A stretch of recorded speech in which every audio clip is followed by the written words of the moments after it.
Welcome to some new r/petty revenge stories, where people share small victories over those that wronged them. I hope you had a great day. The first story is called Don't Just Assume. I'm a bridal stylist. I help people find their wedding gowns.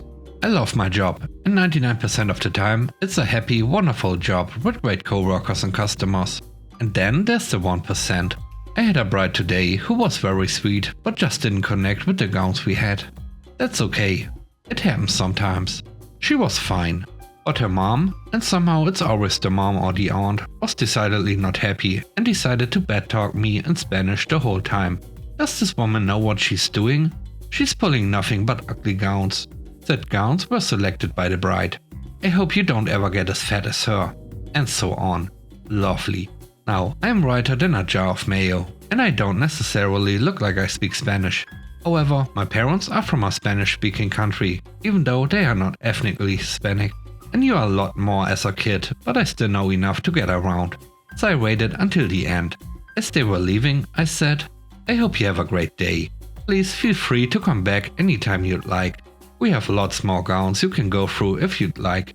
I said it in Spanish to the bride and her mom. And oh man, seeing the look on that bride mom's face when she realized I heard and understood the entire hour of her ripping me to shreds was so much better.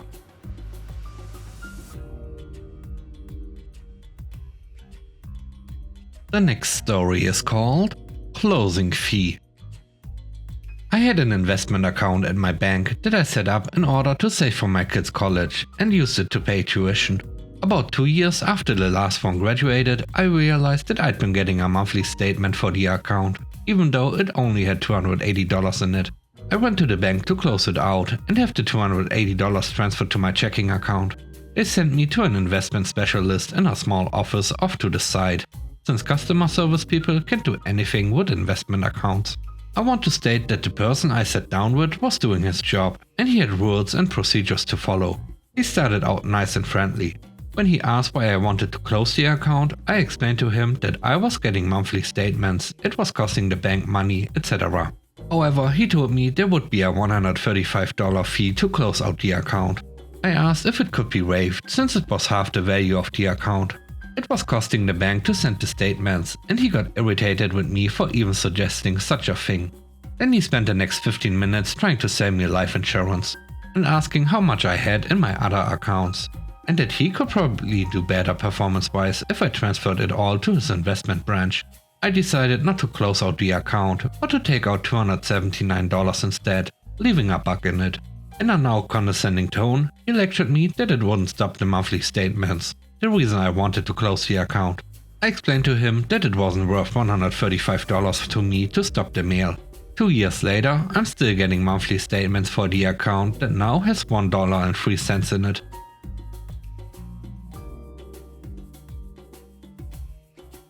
The third story is called My Report. This was a young woman who only got her job specially made for her because her dad was golfing buddies with our CEO. She regularly blamed her team for her numerous mistakes and took all the credit for their hard work. Let's call her rich. I used to do trade shows, and after the fall season would be back in the office and create a comprehensive report on the results of the shows, normally 15 plus pages. The VPs always wanted paper reports, not attachments, so I normally printed them out and distributed them personally to the staff. I handed Rich her copy as we passed in the corridor, then watched in sheer amazement as she marched straight into the CEO's office and said, I kid you not, "Here boss, I just put this together for you." Stunning, the report was all about trade shows and she wasn't even in the same department. I marched in there right after her and said, "Oh, Rich, I just realized that my report has some numerical errors. Let me have it back and I'll get you a revised one." All the while I was staring at the CEO with a slightly raised eyebrow. As I left, I heard the most wonderful words from the CEO. "Would you please close the door as you leave?" Which came out about 5 minutes later, looking like a ripe tomato. I couldn't resist asking, how was your little tete-a-tete with our boss? The last story is called Outranked Everyone. Have you ever worked with someone who you know immediately is really something special? I've had a few opportunities to work with people like this, and my first thought is, I want to help this person get wherever it is they are going. I worked for a non-profit for a while after retiring from the army. First day on the job, one of my peers on the leadership team pulled me aside and warned me about one of the guys on my team. We'll have to keep a close eye on Willie. He's low effort, takes a lot of hand-holding, rubs people the wrong way, and honestly, we are considering firing him. Thanks for the heads up. You never know what you are getting into at a new position, so I appreciate having the info. I thought to myself, what have I walked into? But then I started working closely with Willie and made some discoveries. Sure, Willie was an introvert, kept to himself and could be a touch socially awkward, but he knew his job inside and out. He managed my department's logistic requirements precisely. We always had what we needed, but never too much excess static stock on hand. He found innovative ways to work with our community partners. He built new initiatives that capitalize on existing resources without incurring additional costs. A very important skill to have in a non-profit. He impressed donors so much that he actually convinced them to contribute significant sums in support of his additional duty department, and he wasn't even part of the fundraising team. Willie was a quiet rock star, and I quickly realized how lucky I was to have him. Despite all this, the rest of the regional leadership team seemed to have it in for him. I found out later what it was that set them off.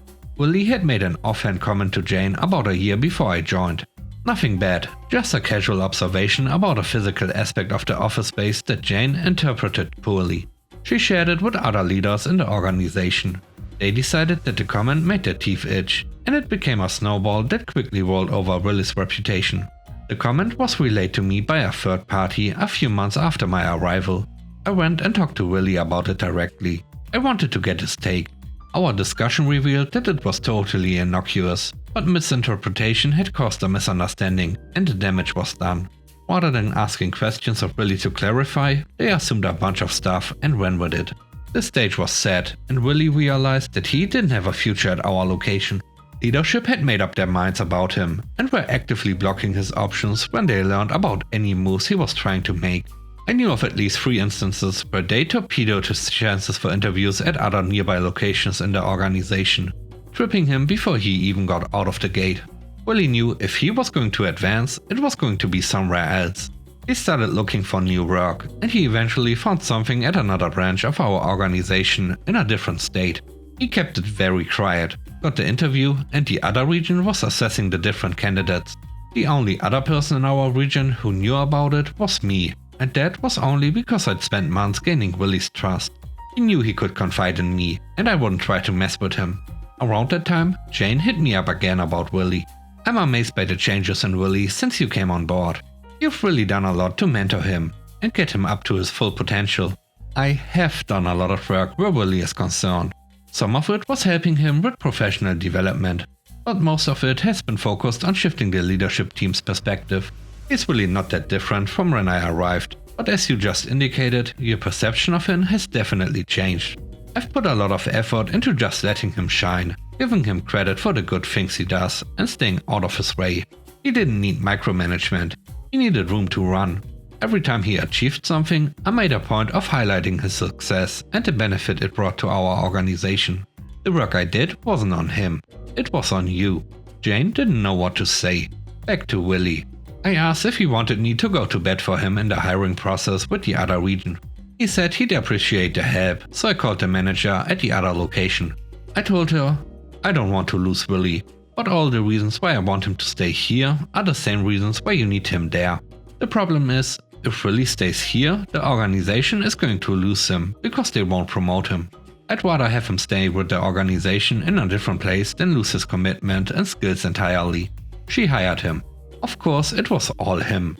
Skills, experience, interview. She knew she was getting someone amazing.